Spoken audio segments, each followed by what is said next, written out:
Ivy and Gecko acknowledges the traditional owners of country throughout Australia, and we pay our respects to elders past, present and future. Welcome to Hearts and Minds. Our podcast episodes feature conversations with highly accomplished mining executives and board directors. We'll explore critical themes relating to leadership impact, staff engagement and culture development. So tune in, enjoy the conversations and prepare to be inspired. I'm Alana Bray-White, the Managing Director of Ivy and Gecko, and this is our podcast, Hearts and Minds. It's something that I recommend to anyone who wants to lead people and also to work in the mining business, is actually to experience working in a jurisdiction where you are actually different than everyone else. That makes you much more open to accept diversity in the workplace and really seeing people for who they are and not, how they look like, how they speak, what's their, background or what's the style. So I think it's really important for you to be diversity first, to then, be someone who is inclusive to a diverse workforce. Our guest today is Vanessa Torres, the Chief Operating Officer Australia of South32. Vanessa has over 30 years of mining industry experience across Australia, Canada, Brazil, Peru and New Caledonia. She has held senior roles with BHP and Vale, working in strategy, operations, projects and business development. Today, she leads a portfolio of assets at South32, ensuring their safe and profitable operation. These operations generate around $2.7 billion in annual revenue and employ over 5,000 people. Vanessa holds both doctorate and master's degrees in minerals engineering, making her one of our most highly qualified and respected mining leaders. She also serves on the board of the Minerals Council of Australia and is a graduate of the Australian Institute of Company Directors. In this episode, we talk about Vanessa's early years in Brazil and the challenges she faced pushing socio-political boundaries as a young mining leader. She shares how she became an expert in applying artificial intelligence to mining, and we also hear how she unwinds through her love of football and Formula One racing. I hope you enjoy this conversation with Vanessa. Vanessa Torres, welcome to Hearts and Minds. Thank you. Thanks Good to for see having you. me. Good to see you. Where have your recent travels taken you? Everywhere around Australia. Yeah. So, Queensland, Northern Territory, and also Melbourne and Sydney. Okay. And also Bunbury. Well, those are the locations of your three operating assets, aren't they? WA, Northern Territory and Queensland. Queensland, yeah. I don't get many people on this podcast as well credentialed as you, Vanessa. So a PhD in minerals engineering and somewhat of an expert, I believe, on artificial intelligence and the application of it in the mining industry. Yeah, since 1996. Wow. I reckon in 1996 no one would know what AI stood for. Well, some of us geeks knew. So, I was a young engineer and I was very much tech focused. Yeah. So, and it was emerging at that time, the application of AI in mining. And I was lucky to be one of the first to actually use those tools. Well, I'm keen to learn something about it from you, and I'm sure our audience is as well. But before we go there, let's talk a little bit about your background. You're Brazilian, aren't you? Yes. Where did you grow up, and what was it like at the time? Yeah, I grew up in Brazil, and I was raised in São Paulo. And I was raised in the 70s. So during my childhood, the country was still under military dictatorship. So there was a military coup in 1964. And one thing I remember that, from an early age is my parents would say to us, don't talk anything bad about government. And when we went to school, there were classes of civic education, and you have to, sing the national anthem, every day in the morning. So it was very much a very different kind of way to grow up, saying that, you cannot really say what you think. But fortunately, as I grew up, the government then shifted into a democratic government. What year was that, Vanessa? In the 80s. 80s. So as I was a teenager, there was a big movement about, people being able to elect the president. So when I was 18, I was able to vote for president, and that was really important. Wow. And I think when I reflect about that evolution, is the importance that, human rights and civil liberties have, that sometimes we take for granted. And it's really, really important not to take democracy for granted. So I think for my whole life, I always avoid any kind of either too left-wing or too right-wing view. So we don't want to be, in the extremities, because it's always very dangerous when actually people can go too far to the right or too far to the left. That's right. I find it fascinating that you grew up in a place that had a lot of restrictions on freedom of expression. And, I guess in places like North Korea today and China probably to a lesser extent, people there, what they receive in terms of external news from other countries is very much censored, and they get a restricted view of what's going on. And clearly that would have been the case with you in the 70s in Brazil. Yes and no. I think there was still a lot of information coming, from overseas. I don't think it was that extreme. Okay. But it was, I think, the fact that people could not elect government directly, that had a big impact.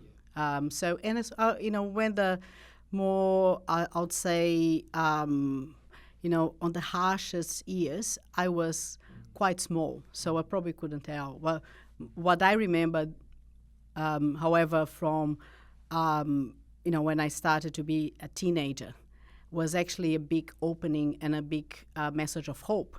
So I actually got in terms of most of my memories are in the good part of, when a country, has a very close regime and then goes and becomes a democracy again. So that's probably what I remember most. Yeah. But there was a lot of input from overseas. So it was not that harsh, but there was still, I think, there were still things that people were missing out. It makes you appreciate, the fact that we live in a pretty stable democracy here in Australia. Yes. And I think the compulsory voting system is very healthy as well. Whereas, places like the US, where you vote if you want to, you do tend to get polarising parts of the population, extreme left, extreme right. And the people in the sensible centre, if you like, can't be bothered because they don't have a lot of faith and trust and confidence in the leadership on either side. Did you enjoy school? Were you science-oriented in those early days? Oh, a lot. So when I was young, I was a very curious child. So when I was 5, for instance, I was asking questions to everyone, and the only one actually who had the patience to answer all my questions was my grandfather, and he was an engineering professor. Wow. So the other thing that he had in his home office is this beautiful National Geographic magazine collection, and I loved to just spend time with him and browse through those magazines. So my grandfather kind of have a big influence in my life, because when I was 5, I decided I would be an engineer who would travel the world and live in different places. Did you inherit any of his National Geographic magazines? Not at the time, but later on I started to actually have my own collection. Yeah. I remember that magazine as well. I was never a subscriber to it. But I was fascinated by the beauty of the photographs. There's one in particular, and it won an award, the one where you have this Afghan girl with blue eyes, piercing blue eyes or green eyes, and it captured the imagination of the world. Such a beautiful photography in that magazine. But I'll tell you, the one that inspired me most when I was 5 It was the one that had, man landing on the moon. In 1969. Which is the year I was born. Okay, there you go. So that was my, deep relationship there with that. Yeah. I remember being, as a 7-year-old, being in the school assembly hall watching the landing on the moon at the time, and one of my earliest memories. But it's something that you never forget. It's like 9/11. Once you've seen the image, you will never forget it. It was just such a milestone. Brothers and sisters, Vanessa, how big was your family? I only have one sister. Yep. But, Brazilian families at the time, my father was one of 9. My mother was one of 7. So I have lots of uncles, aunties, and cousins. Yeah. Yeah. So and they still live in Brazil, some of your family? Yes. Both my parents passed away already, but I have lots of uncles and cousins and, dozens of them. Yeah. And you went straight from school to university, did you? Yes. Yeah. So, one thing that I really wanted is to be an engineer. So a mining engineer specifically? When I was growing up, was more being an engineer, just like my grandfather. And one of the happiest moments in my life was actually when I was accepting the same university where he used to teach. Really? Yeah. In Sao Paulo? No, that was back in Belo Horizonte, Minas Gerais. But at that time, my family already moved back to Minas Gerais, which is the state where most of the families at. And I presume in your granddad's day, it would have been very unusual for someone to progress to become a professor, an academic at that level in the time of your granddad. Yes, and he was ahead of his time because not only he was an engineer professor, but back in the 50s and 60s, he had spent 6 months in the UK and 6 months in the US. And he was the engineer that actually worked in the design of the sanitation system of the city we lived. So he was well ahead of his time and really an inspiration for me. When did you emigrate to Australia? I came to Australia permanently in 2007. Okay, so relatively recently. Yeah. So before coming to Australia, where did you work? Which countries? So I started working in Brazil. As I finished university and I got a job at Vale, who was the largest Brazilian mining company. And I worked for Vale for many years, everywhere in South America, but also in Canada. And I was based in Canada when I decided to come to Australia on the back of an opportunity at BHP. So you would have been exposed to a range of commodities in mining, gold and iron ore, obviously. Yes, I worked early in my career in gold, iron ore, but what I worked most at Vale was in the development of the base metals business and nickel business. So when I was still quite young engineer, around 29, I actually had 5 minutes of an opportunity with the CEO, and you talk about that elevator speech. Yes. I was able to articulate to him the business case for Vale to capture some of the synergies with the copper projects that I was working on, with the nickel business and some nickel deposits Vale had in Brazil. So I became the first employee of Vale to work in the nickel business. And 5 years later, Vale acquired Inco in Canada for $16 billion. And that acquisition paid itself in a year because it was in the mining boom. So was really, I think, transformational for me, that experience. And you've witnessed a lot of different cultures along the way as well. Living in these different jurisdictions and working in different commodity areas. That must, I would think, assist you in terms of leadership, being able to empathise and understand with different people. Yes, I think it's something that I recommend to anyone who wants to lead people and also to work in the mining business, is actually to experience working in a jurisdiction where you are actually different than everyone else. That makes you much more open to accept diversity in the workplace and really seeing people for who they are and not, how they look like, how they speak, what's their, background or what's the style. So I think it's really important for you to be diversity first, to then, be someone who is inclusive to a diverse workforce. You mentioned both the inclusion and diversity. I think inclusion really is the priority. You need to include people, otherwise there's no point in having a diverse workforce or management team. When you're not working, Vanessa, what do you do to relax? What's how do you recharge the batteries? Family and friends, they bring me a lot of energy. I don't have kids, but I live next door to my sister, and she has 2 beautiful children. So I'm very happy to be, a very proud auntie and godmother to them. So they're very spoiled. And on the weekends, I always catch up with friends. I love to play tennis, and I also try to play the piano. Yeah, not very good at, but, I try to. And I hear you follow the soccer, or football as you would call it in Brazil. I follow soccer. Yeah. I started following AFL when I moved to Australia, and also follow tennis very closely, and I'm a Formula One fan as well. Okay. And do you identify most with the Brazilian competitors in Formula One? And I don't know if there are any Brazilian tennis players of any note at the moment. Well, the good thing of having 2 nationalities is that you can always go to the one who is now ahead. So, for instance, Formula One, when I was a teenager, young adult, we had Senna, which is, a fantastic driver, and I still think is the probably the best ever.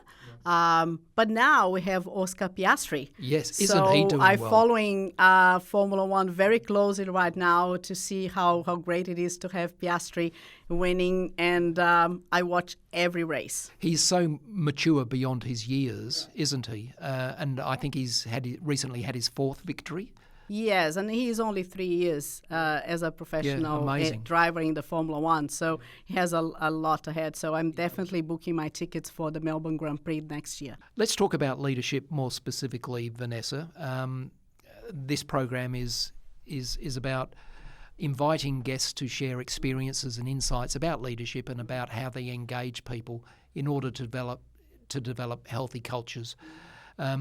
What do you understand by leadership? What are the personal qualities and behaviours that define great leadership? For me, leadership is all about people. And there are 3 personal qualities for me, are essential for a good leader.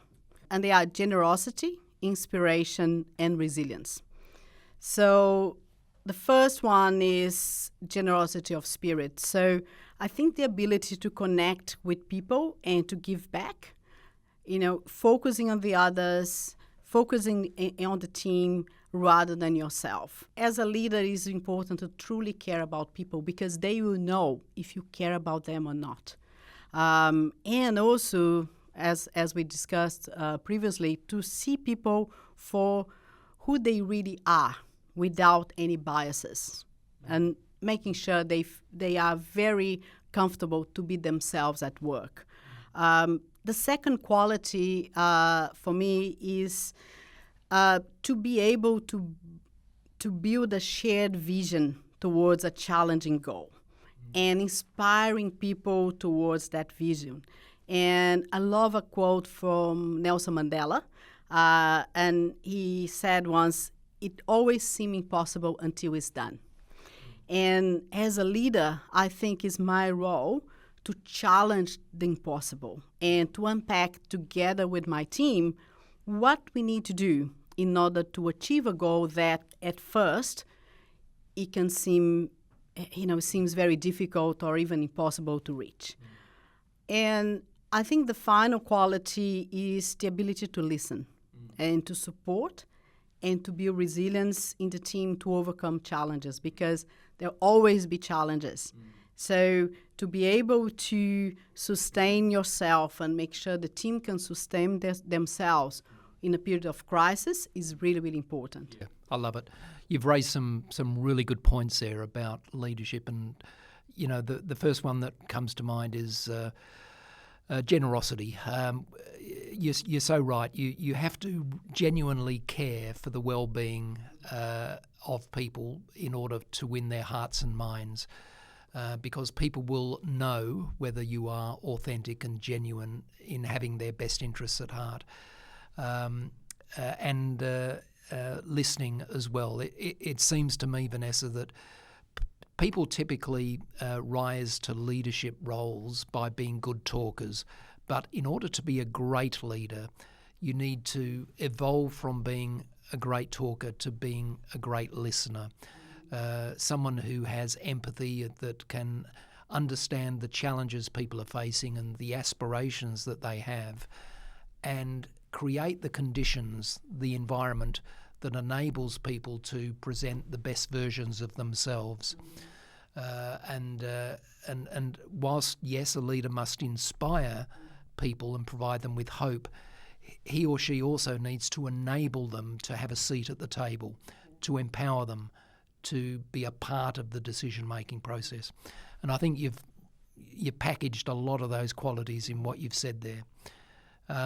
Tell us about the challenges of your current role. You're the COO of the Australian operations of South 32. It's a big job. They are big assets, quite geographically dispersed within Australia.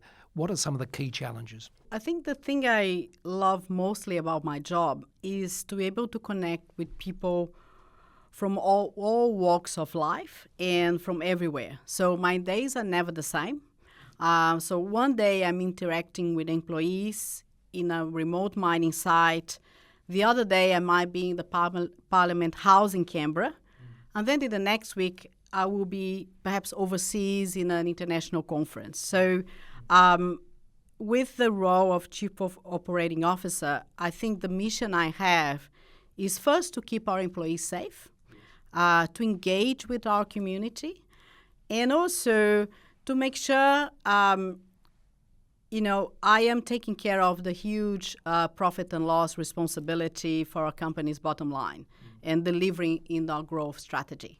But the first mission is to make sure everyone goes home, back home safe and well. We had some weeks ago one of your colleagues from the Minerals Council of Australia, Tanya Constable, on the program, and we were both talking about the need for both TAFEs and tertiary institutions, universities, to produce more mining professionals, because companies like South 32, as they expand their operations, have a need for skilled people. But there's simply not enough people to satisfy the demand. Do you have a point of view on what might be the solution here to increasing the workforce and the professional force? I think as an industry, we have the opportunity to do a better job of sharing the stories of the people who work in mining. Coming, as I mentioned, from all walks of life, from different places, and share that, we use clean, advanced technologies. We have leading edge business systems. We generate thousands of jobs, and we are a significant part of not only the Australian economy, but the global economy. And I truly believe that when mining is done right, we can make a huge difference in people's lives. And, throughout my journey, it's one of the things that I'm most proud of is when you actually turn ideas into projects and projects into operations. And the positive difference that operation will make to the community around them. How many lives that actually are changed for the better as we grow, a mining business. So I think we create so many more meaningful opportunities. We also, I think, need to share that, we play a key role in the global energy transition. So from the metals and minerals that South 32 and other mining companies produce, they are critical for a low carbon world. So our mission then, is not only with the communities we operate, but also to the whole, to the whole population. And it's, I think, the more we share that with young people, the more we'll have, people actually wanting to enter our industry. And also, mining can take people to places. It has taken me all over the globe. From a small town in Minas Gerais, Brazil, to Canada and then to Australia. And I am no different than thousands of people who have actually realized their lifetime dream by being in this industry. Yeah. So I think, if we're able to share that more and inspire more young people to actually want to come to our industry, yes, we will have no skills shortage. I think you're right. It's education is so important, even for relatively young children, to get them on school trips to visit mine sites, for example, processing plants, so they can actually see and begin to understand what happens. And to your point, educate them on the necessity for mining, because unless we have minings extracting the minerals to go into our smartphones and computers and virtually everything around us, society will falter. So, and in order to successfully and fully decarbonise the world's industrial operations, we need more mining. We need more minerals in order to do that. And I think part of the mining industry's image problem, to the extent that it has one, is because people don't fully understand that.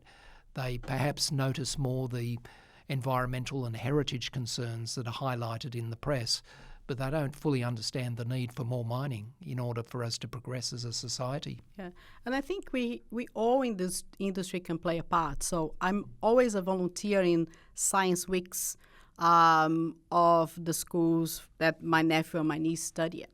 And I actually go and talk about the environment. Like if you look at the rigor and the way we go about ensuring that we are actually making, a positive contribution in the environmental space.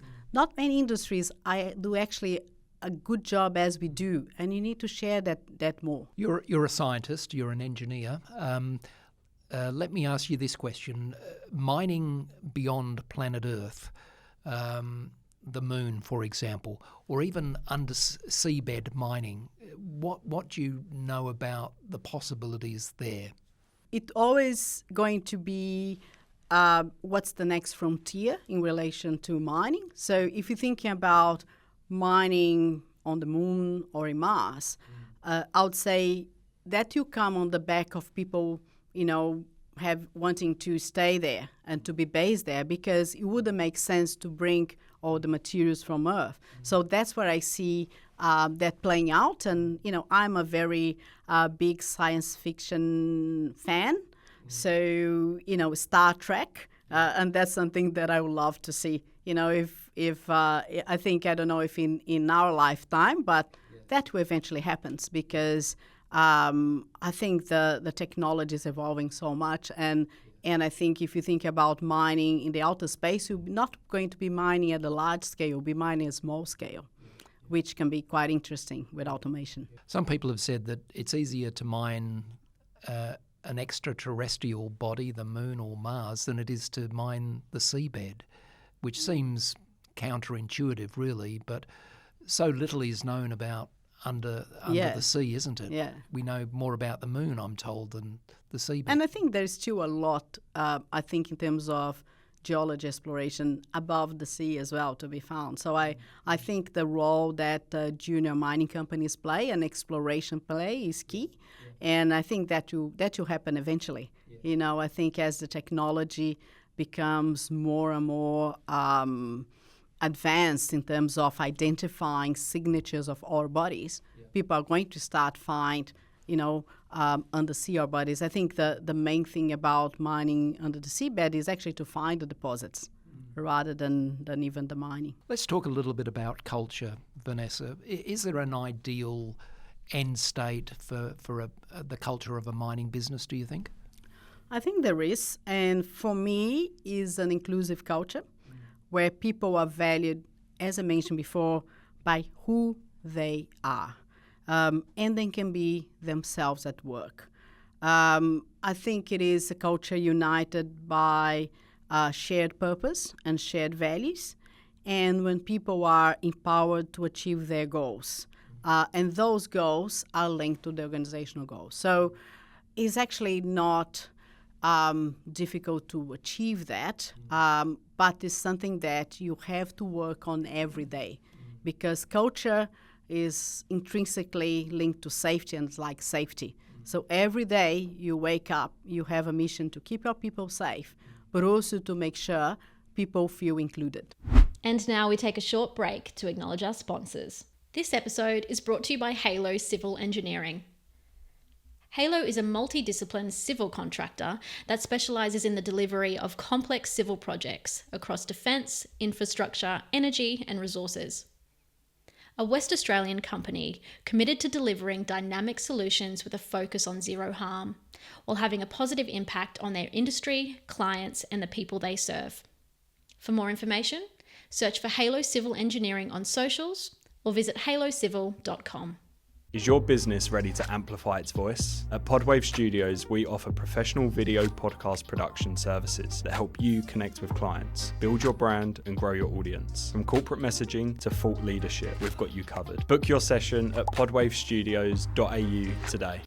As the only executive search and leadership consulting firm to be admitted membership of the Minerals Council of Australia, Ivy & Gecko is uniquely resourced to advocate for the interests of our exploration, project development and mining clients.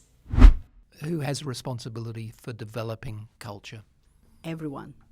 I think the leaders definitely have a big responsibility, but also I think that responsibility needs to be shared with everyone. So in the end of the day, the role of peers is very important. And I think it is something that needs to be nurtured, needs to be discussed. So I am really a fan of, when you have employee perception surveys, that actually the leaders then take the result and discuss with their teams. And then they can identify together what would be the thing that you make people feel more engaged. And then what are the actions, not only from the leaders, but also from everyone. And so I think culture is something that we need to always be nurturing. And we know that engaged people apply more discretionary effort to their work because they're enthused by it and they go beyond the minimum required. And once you get a critical mass of people who are fully engaged, great things can happen. And all the metrics show that safety is improved when people are engaged, productivity rises, engagement rises, and ultimately the profitability of the business increases once you get engagement. So that's such a critical responsibility of leadership. And I will actually go beyond, because I think the engagement can lead to disproportional. It's a game changer. Can be a game changer. And I'll go further. We need to also talk about happiness, because the level, once you get everyone engaged, you can talk about, we actually have people happy at work, and happy people will, it's not only the discretionary effort, they actually have that passion. And by having that shared passion with a shared goal, you can turn the impossible into reality. They have a purpose beyond themselves. Yes. And once people begin to associate doing work for a particular company as more than simply paying the bills, they become much bigger contributors to society as a whole. How do you hire for culture, Vanessa? So you're the COO. When you're considering hiring a candidate that would report directly to you, obviously you're very interested in the relevance of their experience and their achievements. How do you work out whether they will fit in to the culture of South 32 and relate well to you? I have 3 interview questions that I always ask, and for me are key when I hire someone. So the first one is that I ask people to tell not about the whole CV, but the 2 career achievements that they are most proud of and why. The second question is, I ask people, if I ask your direct reports to define you as a leader, what they would tell me. And the third one is, I ask people about the 2 signature strengths, the thing that enable them to be where they are, and also the 2 development aspects that hold them back, and importantly, how they work to address this. And everyone knows I ask those questions. The thing that's important for me is not exactly what people are going to tell about, what is their achievement, but how they relate to that, how they relate to their strengths, how they relate. And that, I think, gives me a very good idea on, do they have the generosity of spirit? Are they able to inspire others? And are they able to support their teams and build resilience? So I think it is really important. It is one of the most important roles that we have as a leader, is actually when we hire other leaders. Because in the end of the day, they will be leading a big number of people in your organization. And I feel it's my role to make sure that the people have the best leaders they can have. Interesting, and humility is such an important quality that I would imagine you get come to grips with by asking those questions. Yes. I mean, you need somebody who doesn't think he or she has all the answers to all the problems. We need people who have the humility to say, I'm certain about this, or I have a good understanding of this, but I need input from other people to fully understand and appreciate the challenges of in this area. From a people and culture perspective, what do you think is the biggest challenge facing the mining industry today? I think one is to make sure we continue to attract people and inspire people. And I think the other thing is to continue the journey towards inclusion, diversity, and enablement, and really having that, ensuring that in every part of the organization, you have a diverse, inclusive culture, that we don't have pockets where people are suffering when they go to work. And that's one thing that I think is really important, because it just takes one workplace where they don't have the right leader to actually, cause people, harm. So it's really, really important to, as I mentioned, the biggest job we have is to make sure everyone has a great leader to work for. DEI practices in some parts of the world are being wound back. Donald Trump, we know, has began to penalise organisations for maintaining their DEI programs, which concerns me a great deal. And I wonder, is there a risk that here in Australia we will begin to dilute the good work that I think we've done in terms of diversity and fair work practices and inclusion? Do you have a point of view on that? I think pleasing to see in the Australian society, and it's not only the government, but people in the society and the business environment and in the industry, is that the support for inclusion and diversity hasn't reduced. And it's about doing the right thing.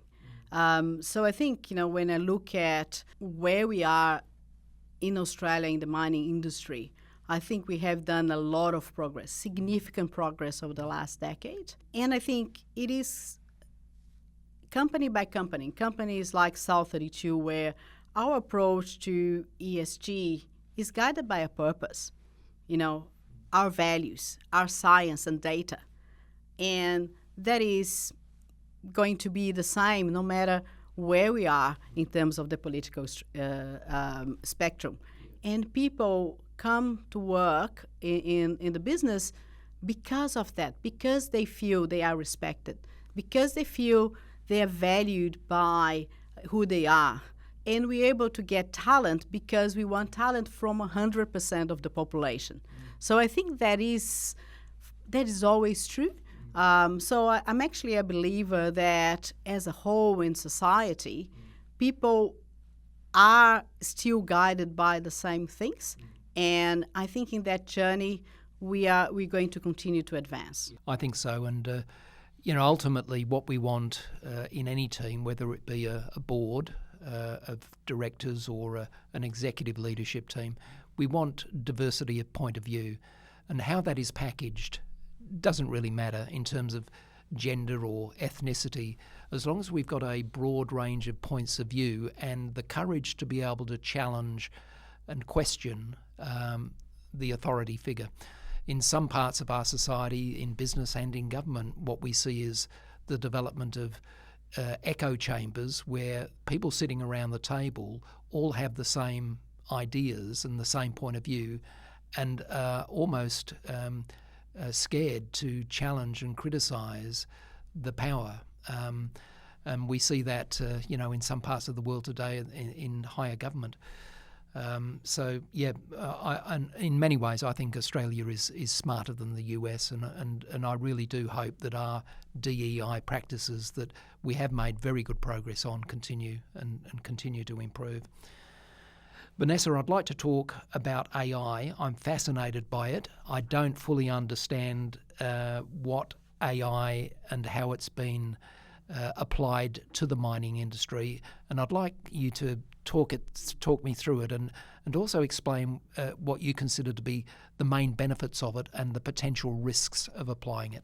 So I was a pioneer in the application of AI in mining back to 1996, when very few people actually knew what AI was. Even with a much more limited computational power, several orders of magnitude smaller than we have today, we're able already to drive a lot of benefits. So the benefits were very clear. And at that time, we used neural networks to optimize processing plants, recognize patterns, visual recognition, and by having the right data, the right information, and the right approach, we're able to do a lot with a very, very limited, I think, 486s. That's what the type of the computers we have at the time, PCs. And then fast forward to today, AI is now everywhere, and I love it. The principles are still the same, but the power is really impressive. So for me, the benefits are very, very significant because it can make work easier for everyone, can make life better, and in my point of view, it outweighs the risks. It does bring a lot of responsibility. So I think institutions, governments, and individuals have a huge role to ensure that the advancement in AI brings that net benefit to society. But we shouldn't be afraid, in my view, to embrace it and use it for doing good things. And as with everything, the more we use AI for good, I think the less it will be used for harm, just like anything else in life. So AI is going to change our reality, yes. But, 25, 30 years ago, people still used typewriters, and then they started to use computers. And no one wants to go back to that. The step change in AI is going to be perhaps similar.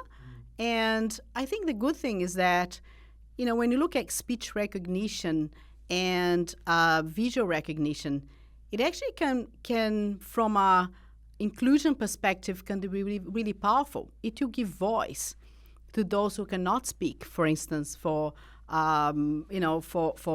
like speech impairments and things like that. So I think it actually has a big role in terms of medicine.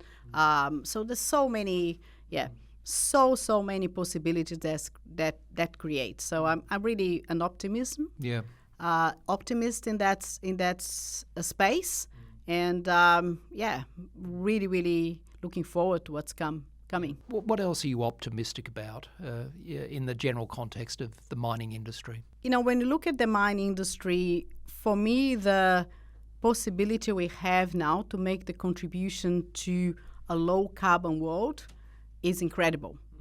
So as we tackle decarbonization, the mining industry are going to provide, the building blocks of renewable energy, and it's already providing that. And that contribution is only going to be bigger. So I think we do have a big role to play. And at the same time, we have the opportunity to provide materials for a decarbonized world. We're also working on decarbonizing our own operations. Fair to say most people would say that the progress towards decarbonisation has been slower than expected. It's stalled somewhat in recent years. And, the net zero by 2050 target seems to be almost dismissed by some parts of the community now as not achievable. Do you have a sort of point of view on the rate of progress and why we need to accelerate the development of renewables? I think one thing about technology progress is that it's never linear. So it goes into step changes. So I still think it is possible to reach net zero by 2050. There will be points of disruption. So if you look at decarbonization disruption, solar panels, for instance, and battery storage. If you go back 20 years ago, people were dismissing electric cars. And look, when you drive today, how many electric cars you see on the streets. But the progress was not linear. So I do think other solutions will come. What I think is important is that we continue to do research and we diversify the research, because you never know when the disruption is going to come or from where it's going to come. But you never get the disruption if you don't try. Natural gas seems to be here to stay as a firming source of energy. What about nuclear? Should nuclear energy generation remain on the table? Should we be paying more attention to it, or is it too costly and too long term? Of all sources of energy, if we think about is what makes sense, what's the energy mix that will make sense in different parts of the globe. So if you look at nuclear, it's used a lot in Canada and in other parts. So the technology will evolve at the same way that other clean energies will evolve. So I do think it's going to have a role to play. What role is going to play and to what extent? I think we will need to see how the modular reactor technology evolves in parallel with, battery storage, hydrogen. In the end of the day, we'll have a new energy mix. And I think that new energy mix will be dependent a lot in terms of, as I mentioned, what are the disruptions in each of those technologies that you give them a competitive advantage against the others. What I think is that we need to be open-minded and not pick a winner now, because, between now and 2050, there's still 25 years of technology progress. It's a long time, a lot can happen. Here are some rapid-fire questions. Are you ready, Vanessa? Yeah. When you think about people who've shown great leadership across the fields of endeavour, business or politics, sport, who do you think of most? Who do you most admire and why? I already mentioned him. So for me, absolutely is Nelson Mandela. And I was a teenager when he was fighting to end apartheid in South Africa. I visited South Africa as a young engineer in 1996. And he was then leading the country. And I think what he has achieved during his time was extraordinary. So he has risen from a position of extreme adversity to achieve what many people thought it was impossible. And he was inclusive not only to the Black South Africans, but to the whole population. That's something that, when I visited South Africa in 1996, I was truly inspired to see that. So he's still, I think for me, the most inspirational leader that I have, I think, seen acting in my lifespan. Yeah. I find it remarkable when he came out of jail from Robben Island that he wasn't obsessed with revenge. what happened, he accepted it, and he was so positive and optimistic for the future without any sort of revenge motivation behind him, apparently. And that's, I think, what makes him inspirational. Yes. Because it's about crafting a new pathway together rather than fighting against others. And I am, I'm a pacifist, and I think, what he did was extraordinary. What's a non-fiction book that you found very valuable in terms of developing your own leadership skills? So my favorite book on leadership, it's called On Becoming a Leader by Warren Bennis. So he was a professor of leadership at Stanford. And it's a leadership classic, and I first read when I was in my 20s, and I had leadership aspirations. And I have read that book many times since then. And it was written when there weren't so many leadership books. And it's very concise, really goes into the core, though, to what drive leadership, what makes people to be good leaders, and why people should choose to be a leader. So it's a book I truly recommend. What's an unpopular opinion that you hold? Potentially the fact that it seems strange to me that Australia needs a British king. So we are in the independent country, and as much as we should value our heritage, why we need a head of state who hasn't, who doesn't live in the country and hasn't been at least chosen to be an Australian. So that's probably one thing that I just cannot understand. It's not an opinion, but it's difficult for me to understand. I'm with you, and I hope, in my time that we see an Australian republic with an Australian-born president. I think we will. What's the best career or business advice that you've been given? I think by far it was an advice that Roger Agnelli, who was CEO at Vale, from the time the company was privatized until when it became the third most valuable mining company during his tenure. And he said to me once, "Vanessa, never lose your optimism." And what he was referring to was my optimism when in 2002, as a young engineer, I envisioned the strategy for Vale to enter the nickel industry through projects and acquisitions. And I had the chance and I decided to articulate that to him. So 1 month later, he appointed me Vale's first nickel manager. 4 years later, he acquired Inco for $16 billion. So he was very inspirational, and he was even more optimistic than I was. And because of that, he took the time to listen to what a young engineer had to say. And he took it seriously, and he empowered that engineer to develop the idea. So I think, for me, it's not only his advice, but also now that I am in a senior leadership role, to take the time to listen to everyone, because good ideas can come from everywhere. And to your point that we don't need, leaders don't need to be in the echo chamber. So I always start listening, start where people are, and listen truly to what they have to say. And it's incredible how much talented people we have in the business. Yeah, well said.